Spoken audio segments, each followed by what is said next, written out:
Hello, and welcome back to Talk About It in English. I am Sarah. And I am Mark. Welcome back, everyone. Mark, I have a question for you. When you were learning a second language, or even just in English class back in school, what was the first thing you learned to say when someone asked, "How are you?" Oh, that is easy. I learned to say, I am fine. Thank you. Exactly. We all learned that. It is the automatic robot answer. How are you? I am fine. How was your day? It was good. But Mark, be honest with me. Is your day always good? Definitely not. Just this morning, actually, I had a bit of a disaster. Nothing went right. But if I only used the English I learned in a beginner textbook, I would probably still just say, I am fine. And that is exactly the problem we are going to solve today. Real life is not always fine. Real life is messy. Sometimes you wake up late. Sometimes you miss the bus. Sometimes your computer crashes at work and you lose everything. If you want to speak natural English, you need the vocabulary to talk about the bad moments, not just the good ones. Being able to explain why you are stressed or tired is actually a great way to connect with people. It makes you human. So today, we are going to stop saying, "I am fine." We are going to build a routine for a bad day. We will cover the morning rush, problems at work, and how to tell someone you are completely exhausted at the end of the day. This is going to be very useful. Before we jump into the chaos of a bad day, make sure you are subscribed to the channel. If you want to speak about your real life and not just textbook life, this is the place for you. Click that subscribe button so you do not miss our next topic. All right, Mark, let us start at the beginning. The alarm clock. In a perfect world, the alarm goes off and we wake up smiling. But what happens when it goes wrong? Well, the most common phrase here is, I slept through my alarm. That is a great phrase. I slept through my alarm. Notice the preposition there, through. It means the alarm was ringing, the noise was happening, but you stayed asleep through the whole thing. Exactly. You did not hear it. Or maybe you heard it and ignored it. Let us practice that sentence. I will say it and you repeat it after me. Ready? I slept through my alarm. One more time. I slept through my alarm. And when that happens, what is the result? You are not just late, you are running late. This is a subtle difference, isn't it? Saying I am late is a fact, but saying I am running late describes the feeling of the process.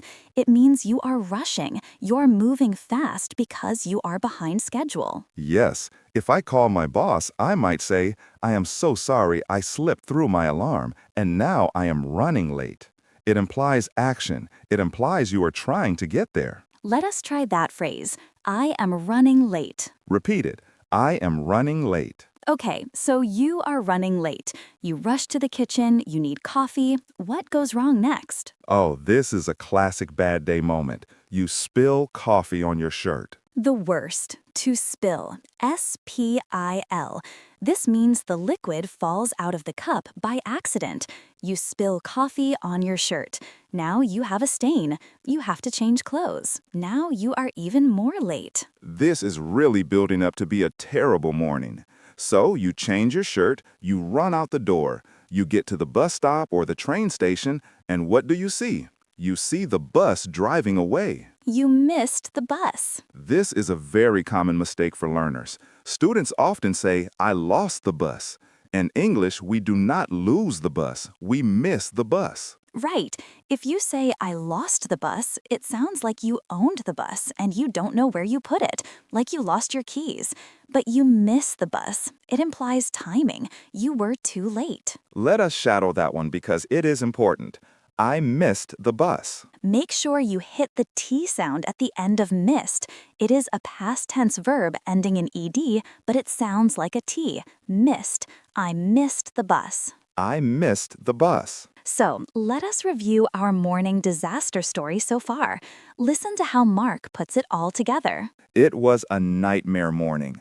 I slept through my alarm, so I was running late. Then I spilled coffee on my shirt. By the time I got to the station, I missed the bus. That sounds incredibly stressful.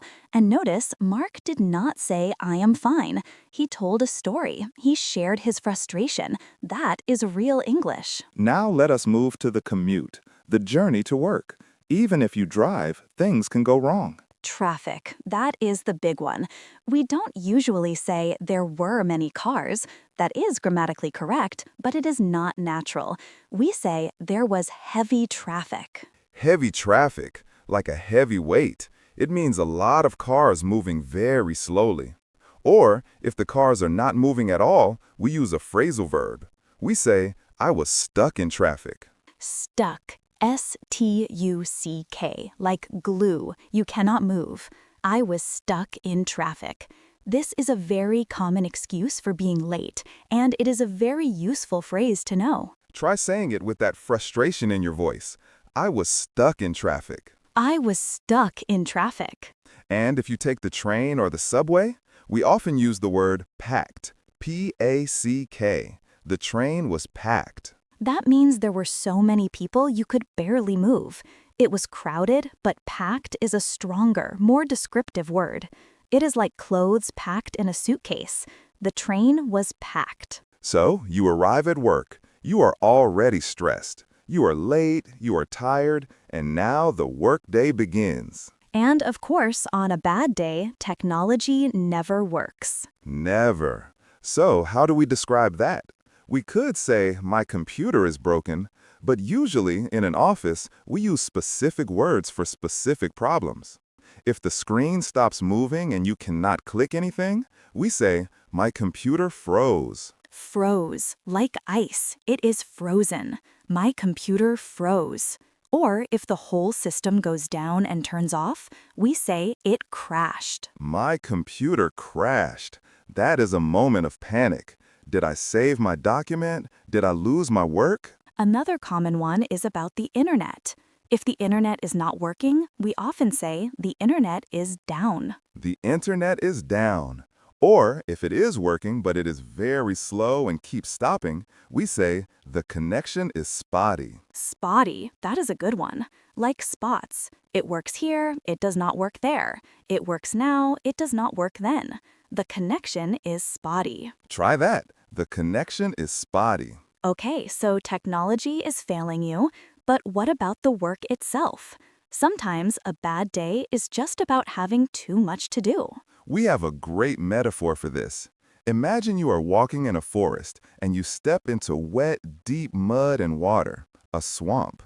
You cannot move fast. You are sinking. I think I know the word you are thinking of. Swamped. Exactly. I am swamped. It means I have so much work that I am drowning in it. I cannot handle anything else. This is a very professional but honest way to say no to someone. If a colleague asks, "Can you help me with this report?" you can say, "I am sorry, I am swamped today." It is much better than just saying I am busy.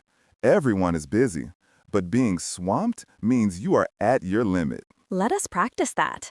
I am swamped. I am totally swamped. Now, sometimes the problem isn't the amount of work, but the meetings. Have you ever had a day where you have one meeting, then another immediately after, and another immediately after that? Yes, with no breaks in between.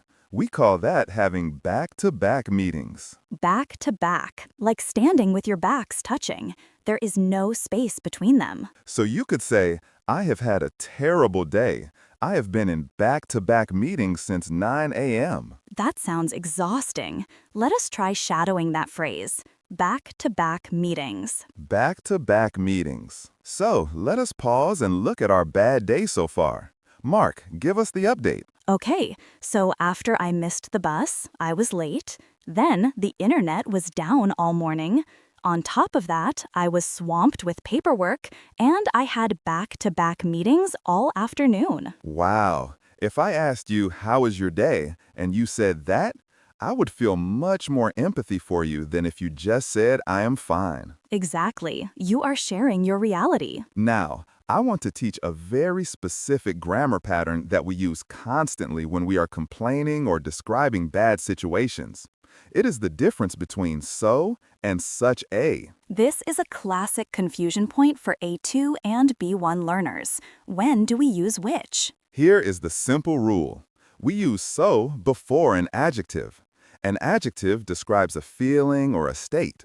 So tired, so busy, so stressed. Okay, and we use such a before a noun phrase. A noun is a thing or a person. Such a long day. Such a bad headache. Let us practice this because it adds emotion to your English. If you say, I am very tired, it's okay. But if you say, I am so tired, you stretch the word so. It shows feeling. Try it. I am so tired. I am so angry. It was so busy. Now let us switch to such a. Remember, we need a noun. So instead of the day was long, we say, it was such a long day. Repeat that. It was such a long day. Instead of the traffic was terrible, we say, it was such terrible traffic. Notice, if the noun is plural or uncountable, like traffic, we drop the a. But for singular things, like a day, we say such a. Let us stick to the singular for now to keep it simple. It was such a nightmare. It was such a waste of time. That is a harsh one, but very useful. If you sat in a meeting for 2 hours and decided nothing, you can say, it was such a waste of time. Using so and such really helps you sound more natural. It signals to the listener that you are venting. You are letting your feelings out. Venting. That is a good word, too. To vent means to let off steam, to talk about your problems just to feel better. Okay, we have survived the morning. We have survived the workday. Now it is 6 p.m. or 7 p.m.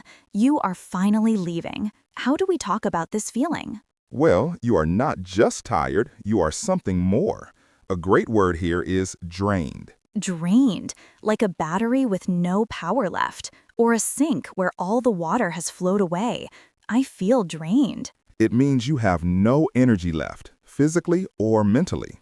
After back-to-back meetings, you are mentally drained. Let us practice that. I am completely drained. I am completely drained. Another phrase is burned out. This is usually more long-term, but you can feel burned out after a particularly hard week. True, but for just one day, I really like the phrase, I am beat, B-E-A-T. I am beat.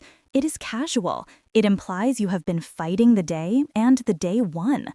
I am beat. So you get home, you are beat, you are drained. What do you want to do? You do not want to cook a big meal. You do not want to study grammar rules. You want to unwind. Unwind. Imagine a string that is twisted tight. That is you all day. Stress twists you up. When you get home, you need to loosen the string. You need to unwind. How do you unwind, Mark? Usually, I just want to crash on the sofa. To crash. That is another great verb for a bad day routine. It means to fall asleep quickly or just lie down heavily because you are exhausted. I do not sit on the sofa gently. I crash on the sofa. And maybe you want to turn your brain off. We have a funny phrase for this, to veg out. Yes, coming from the word vegetable, it means to be like a vegetable. To sit still, do nothing, maybe watch TV and not think. I need to veg out. It sounds lazy, but after a bad day, it is necessary self-care. So, let us look at the end of the day routine. I walk in the door, I tell my family I am totally beat. I just need to unwind.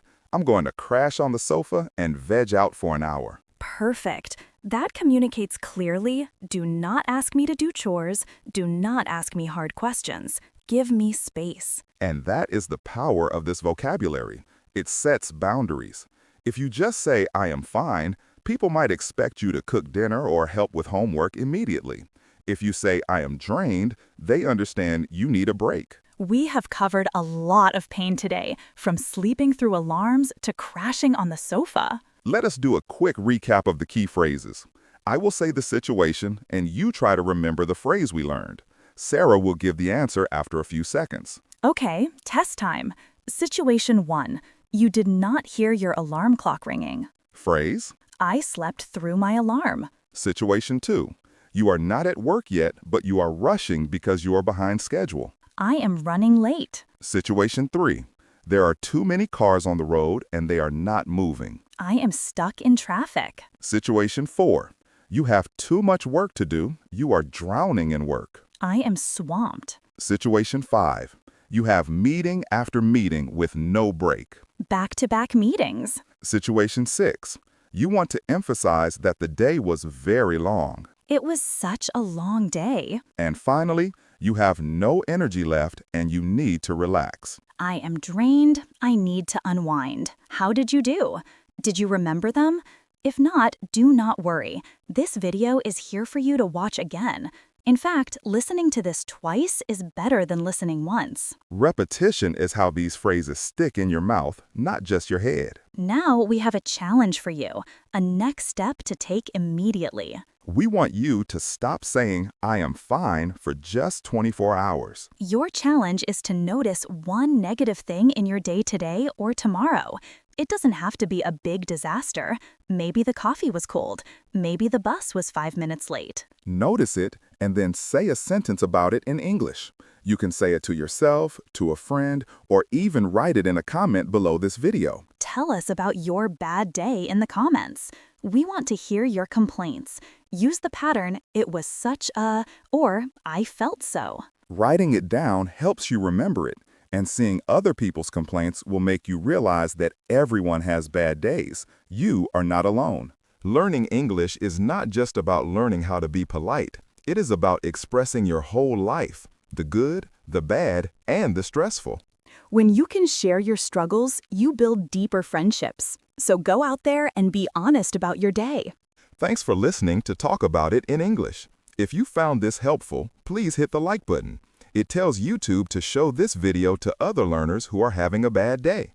And subscribe if you want to join us for the next topic. We will be helping you talk about something new very soon. Have a great day. Or if you have a bad day, at least now you know how to talk about it. See you next time. Bye. Bye.